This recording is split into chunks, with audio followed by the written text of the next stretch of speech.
नमस्कार दोस्तों, उषा की आवाज चैनल में आप सभी का स्वागत है। हमारी आज की कहानी है खोखला रिश्ता। आज आस पड़ोस का हमारे जीवन पर बहुत ही प्रभाव पड़ता है। हम अनायासी किसी की तरफ खींचे चले जाते हैं।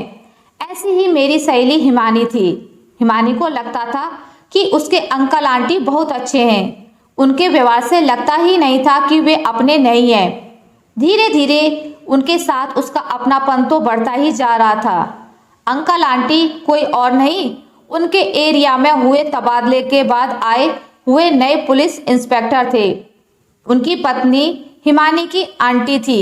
एक बार की बात है, आंटी जी ने हिमानी को मंदिर में भजन गाते हुए देखा तो उन्हें लगा कि कितनी होशियार लड़की है। वहीं आंटी जी ने उससे नाम और पता पूछा और पहचान बनाई। जब भी उसे देखती तो घर आने का आग्रह करती। तब एक दिन हिमानी ने कहा, मैं ऐसे कैसे आपके घर आ जाऊं? पहले आप हमारे यहाँ आइए, तब मम्मी मेरी आपके यहाँ आने देगी। फिर उन्होंने हिमानी से कहा, तुम ही अपने घर का पता बता दो, मैं तुम्हारे अंकल जी के साथ आ जाऊंगी और तुम्हारी मम्मी से हमारी पहचान भी हो जाएगी। इस तरह पता पूछकर वो हिमानी के घर आ पहुंची। तब आजू बाजू वाले देखने लगे कि साहिब की बीवी क्यों आई है। बाहर पुलिस की गाड़ी रुकते हुए हिमानी ने देखी तो वह खुश होकर चहकते हुए अपनी मम्मी को बताने लगी, मम्मी अपने यहाँ सेंगर आंटी जी आई हैं। उन्होंने मुझसे पता मांगा था, आज तो वह सही में अपने यहाँ आ गई। तब हिमानी की मम्मी बोली, अरे इतने बड़े साहब की पत्नी अपने यहाँ क्यों आएगी? तब हिमानी ने कहा, मम्मी मैंने बालकनी से गाड़ी रुकते हुए देखी है, उसमें आंटी जी बैठी हुई थी। तब लता जी ने कहा, चलो बाहर चलकर देखते हैं। तब दोनों बाहर पहुंची तो आंटी जी घर का पता ही पूछ रही थी। हिमानी को देखते ही बोली, देखो हिमानी, हम पहले तुम्हारे घर यहाँ आ ही गए। तब वो चहकते हुए बोली, आंटी आइए ना। इस तरह वह खुश होकर अंदर बैठाती हुई बोली, आंटी मुझे विश्वास ही नहीं हो रहा है कि आप आ भी गईं। तब सेंगर आंटी बोली, हिमानी मुझे आना ही था तो आ गई, नहीं तो तुम मेरे पास आने की शुरुआत नहीं करती। तुम्हारे मम्मी पापा से भी मिलना था तो आ गई। लता जी पानी लाती हैं और कहती हैं, आपका बहुत बहुत स्वागत है हमारी छोटी सी कुटिया में। अरे अरे, आप भाभी जी कैसी बात कर रही हैं?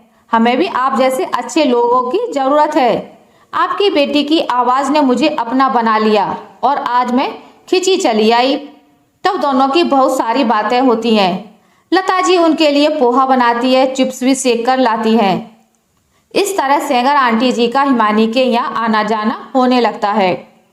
जब भी उन्हें हिमानी की ज़रूरत होती तो नौकर को बोलकर उसे बुलाती और कोई भी घर के काम करा लेती।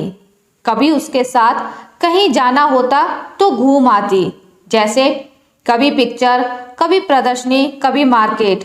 जब भी बाजार जाती तो हिमानी को जरूर बुलाती।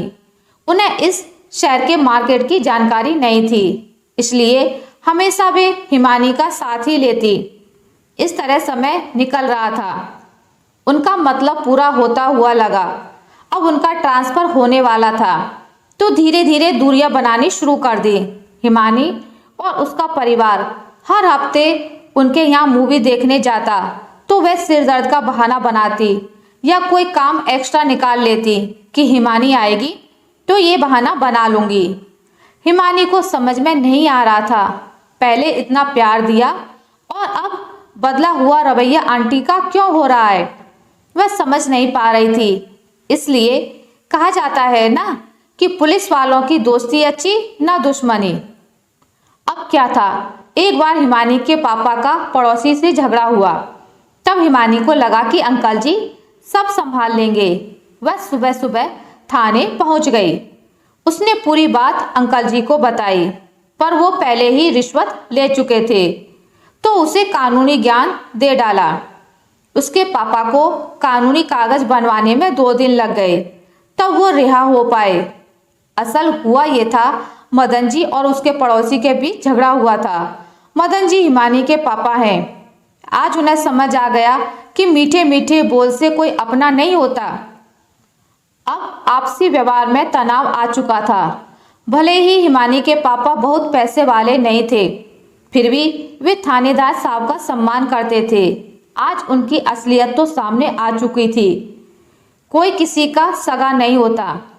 पहले जब भी थानेदार साहब यानी कि अंकल आंटी जी को टाइम मिलता तो सब परिवार खाना खाकर जाते थे और वो भी खाना खिलाए बिना अपने घर से आने नहीं देते थे।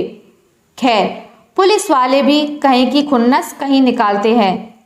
असल में आंटी ने हम लोगों से उन्हें 10 दिन टिफिन देने के लिए कहा, पर हिमानी के पापा एक स्कूल में सरकारी टीचर थे।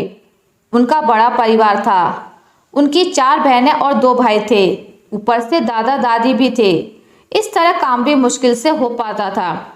उस समय काम वाली बाई नहीं होती थी तो खाना समय पर नहीं पहुंचा पाए। तब से अंकल जी होटल में दोनों टाइम खाना खाने लगे। उनके लिए 2 प्रकार की सब्जी, सलाद, चटनी, पापड़ सब रखना पड़ता। इस कारण से देर होने पर मना कर दिया और कहा परेशान होने की जरूरत नहीं है। इस तरह अब कड़वाहट इतनी आ गई कि वह उन्हें नमस्ते ना करती। हिमानी सामने से मुंह फेर कर निकल जाती। उसे लगता कि उसकी भावनाओं के साथ खिलवाड़ हुआ है। जिसे माँ बाप से बढ़कर मानकर चल रही थी वो उसके काबिल ही नहीं थे। कुछ समय बाद उनका तबादला हो गया। अब वो अंकल आंटी केवल स्वार्थी के रूप में ही याद आते। इस तरह समय बीतता गया और वे केवल धुंधली यादों में ही रह गए। इस तरह आज भी हिमानी को एहसास होता है कि लोग कैसे रंग बदलते हैं। हम अपने आसपास से ही बहुत कुछ सीख जाते हैं।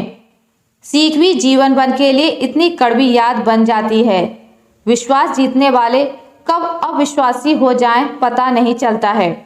आशा करती हूँ आपको मेरी आज की कहानी अच्छी लगी होगी। अगर आपको मेरी ये कहानी अच्छी लगी है तो इसे लाइक करें, ज़्यादा से ज़्यादा शेयर करें और अगर आप मेरे चैनल पर नए हैं तो इसे सब्सक्राइब करना ना भूलें।